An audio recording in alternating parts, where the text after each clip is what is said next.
नमस्कार, मैं हूँ रीवा बालियान। आप देख रहे हैं टेक्निया न्यूज और अब वक्त हो चला है आज की 10 बड़ी खबरें। केंद्रीय माध्यमिक शिक्षा बोर्ड ने 10वीं और 12वीं क्लास के लिए प्रैक्टिकल, प्रोजेक्ट और इंटरनल असेसमेंट के लिए गाइडलाइन और एसओपीज जारी किए हैं। बोर्ड ने स्कूलों को निर्धारित समय सीमा के भीतर प्रक्रिया पूरी करने का निर्देश दिया है। साथ ही स्पष्ट किया है कि अपलोड किए गए मार्क्स में किसी प्रकार का बदलाव बाद में संभव नहीं होगा। इस वर्ष प्रैक्टिकल आंसर बुक में एक नया फीचर जोड़ा गया है, जिसमें इंटरनल और एक्सटर्नल परीक्षकों को डाटा की पुष्टि करनी होगी। इसके अलावा विंटर बाउंड स्कूलों में प्रैक्टिकल, प्रोजेक्ट और इंटरनल असेसमेंट की परीक्षा 6 नवंबर से 6 दिसंबर 2025 के बीच आयोजित की जा रही है, जबकि अन्य सभी स्कूलों में यह परीक्षा 1 जनवरी से 14 फरवरी 2026 के बीच आयोजित की जाएगी। राष्ट्रीय सैन्य विद्यालय ने कक्षा 6 और 9 में प्रवेश के लिए आयोजित होने वाली सामान्य प्रवेश परीक्षा 2026-27 के एडमिट कार्ड जारी कर दिए हैं। छात्रों के प्रवेश पत्र राष्ट्रीय सैन्य विद्यालय की आधिकारिक वेबसाइट से डाउनलोड किए जा सकते हैं।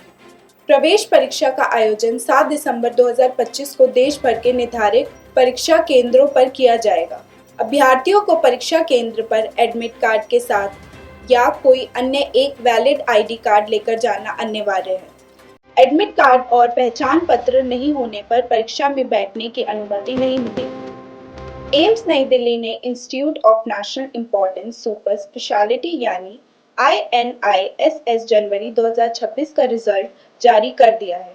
उम्मीदवार एम्स की आधिकारिक वेबसाइट से अपना रिजल्ट चेक कर सकते हैं। एम्स नई दिल्ली में INISS परीक्षा में इस बार कुल 43 उम्मीदवारों ने सफलता हासिल की है, जिसमें 37 उम्मीदवार प्रायोजित कैटेगरी और 6 उम्मीदवार विदेशी राष्ट्रीय कैटेगरी में शामिल हैं। INISS परीक्षा का आयोजन डॉक्टरेट ऑफ मेडिसिन और मास्टर ऑफ सर्जरी जैसे पाठ्यक्रमों में एडमिशन के लिए कराया जाता है। वहीं आधिकारिक जानकारी के अनुसार इस बार 4 सुपर स्पेशलिटी पाठ्यक्रमों के लिए कोई भी उम्मीदवार योग्य नहीं पाया गया है। उत्तर प्रदेश लोक सेवा आयोग ने PCS प्रारंभिक परीक्षा 2025 का परिणाम घोषित कर दिया। रिजल्ट PDF फॉर्म में जारी किया गया है। परीक्षा में शामिल हुए उम्मीदवार UPPSC की आधिकारिक वेबसाइट से अपना रिजल्ट डाउनलोड कर सकते हैं।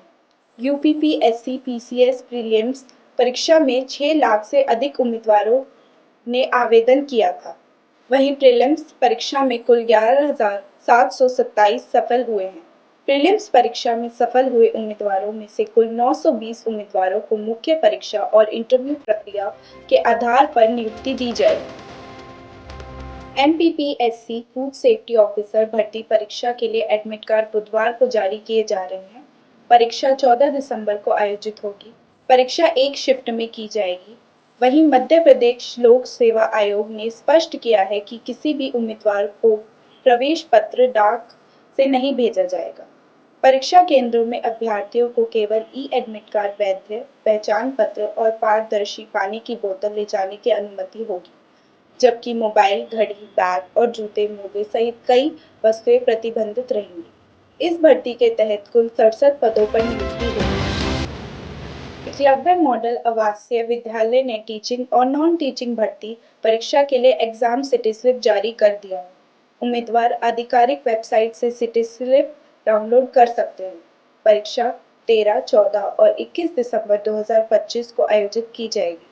परीक्षा पदों के अनुसार अलग-अलग शिफ्ट में आयोजित होगी। एडमिट कार्ड परीक्षा से 2 दिन पहले जारी किया जाएगा। इस भर्ती अभियान के तहत कुल 7,267 रिक्त पदों पर नियुक्ति की जाएगी। RRB clerk office assistant prelims परीक्षा के लिए एडमिट कार्ड जारी कर दिए हैं। उम्मीदवार institute of banking personal selection की आधिकारिक वेबसाइट से अपना एडमिट कार्ड डाउनलोड कर सकते हैं। एडमिट कार्ड केवल ऑनलाइन ही उपलब्ध कराए जाएंगे। परीक्षा 6, 7, 13 और 14 दिसंबर को आयोजित कराई जाएगी। वहीं IBPS ने परीक्षा का पैटर्न भी जारी किया है। परीक्षा में रीजनिंग और क्वांटिटेटिव एप्टीट्यूड से 40-40 प्रश्न पूछे जाएंगे। सभी 80 प्रश्नों के उत्तर देने के लिए उम्मीदवारों को 45 मिनट का समय दिया जाएगा। राजस्थान आयुष ऑफिसर भर्ती परीक्षा की तारीख घोषित कर दी गई है। परीक्षा 26 दिसंबर 2025 को एक शिफ्ट में आयोजित की जाएगी। इस भर्ती के तहत कुल 1535 रिक्त पदों पर उम्मीदवारों का चयन किया जाएगा। उम्मीदवार राजस्थान स्टाफ सिलेक्शन बोर्ड की आधिकारिक वेबसाइट पर परीक्षा का शेड्यूल चेक कर सकते हैं। इसके अलावा बोर्ड ने परीक्षा का पैटर्न भी जारी किया है। परीक्षा में 150 प्रश्न पूछे जाएंगे। प्रत्येक प्रश्न 3 अंकों का होगा। परीक्षा में नेगेटिव मार्किंग भी लागू होगी। कर्मचारी चयन आयोग ने स्टेनोग्राफर ग्रुप सी और डी की परीक्षा 2025 का परिणाम जारी कर दिया है। उम्मीदवार अपना परिणाम एसएससी की आधिकारिक वेबसाइट से डाउनलोड कर सकते हैं। परिणाम पीडीएफ फॉर्मेट में जारी किए गए हैं। यह परीक्षा अगस्त 2025 में आयोजित की गई थी। एसएससी स्टेनोग्राफर परीक्षा में 31,000 से अधिक उम्मीदवारों को स्किल टेस्ट के लिए शॉर्टलिस्ट किया गया है। स्किल टेस्ट की तारीख का ऐलान जल्द ही किया जा सकता है। एसएससी जूनियर इंजीनियर भर्ती 2025 की परीक्षाएं 3 से 6 दिसंबर के बीच आयोजित की जा रही हैं। भर्ती परीक्षा 2025 के पेपर 1 के लिए एडमिट कार्ड पहले ही जारी कर दिए। अभ्यर्थी परीक्षा में शामिल होने तक अपना एडमिट कार्ड डाउनलोड कर सकते हैं। एडमिट कार्ड कर्मचारी चयन आयोग की आधिकारिक वेबसाइट पर उपलब्ध कराए गए हैं। वहीं बोर्ड ने परीक्षा के प्रश्न पत्र का पैटर्न भी जारी कर दिया।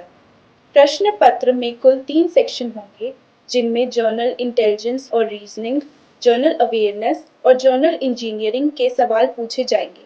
परीक्षा में अंकों की नेगेटिव मार्किंग भी लागू होगी। इस भर्ती के माध्यम से कुल 1340 पदों पर नियुक्ति की जाएगी। आज के लिए बस इतना ही। देखते रहिए टेक्नियल न्यूज। चैनल को लाइक, शेयर और सब्सक्राइब कीजिए।